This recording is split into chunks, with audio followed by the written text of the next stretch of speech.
Sistemimizi açıyoruz. Burada volüm kontrolü var. Sesi azaltıp çoğaltabiliyoruz. Buradan kablolarla sensörlerimiz var. 15 adet. Diyaframımızın farklı yerlerine bunları yerleştiriyoruz.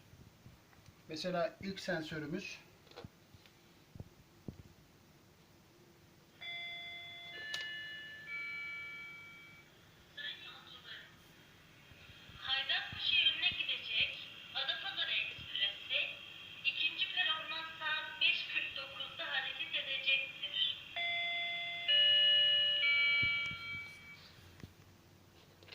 ikinci sensörümüz.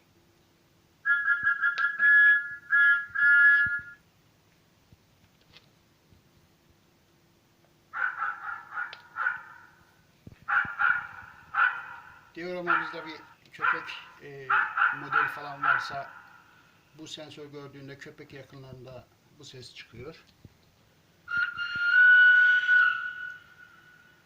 Farklı korna sesleri yükleyebiliyoruz.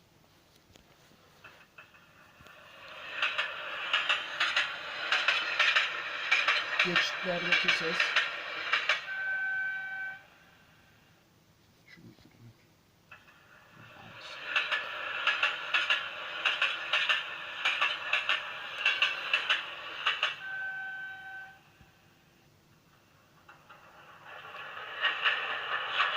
Farklı bir geçiş sesi.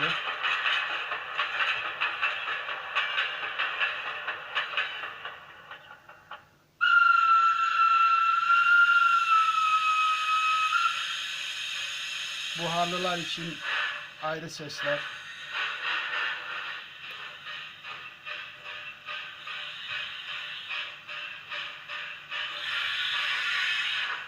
Rampa çıkarken.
Diyaframımızda bir polis aracı falan olursa böyle bir ses yüklenebiliyor.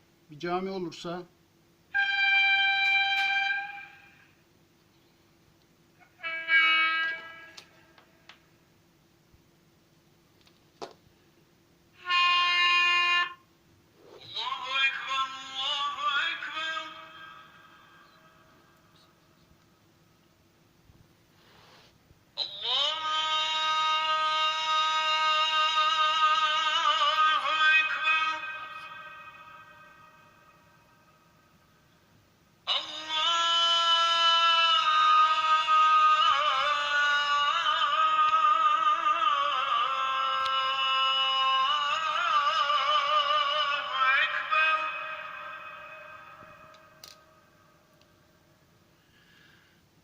Trenimize böyle küçük bir neodyum mıknatıs yapıştırıyoruz. Tren dioramada dolaşırken, sensörlerin önünden geçerken bu sesleri farklı farklı sistemimiz dışarıya veriyor. Bu 15 kanal şu anda daha da artırılabilir, daha düşük de olabilir. Sensörlere sizin istediğiniz doğrultusunda farklı sesler de yüklenebilir. Sistemimiz bu şekilde çalışıyor.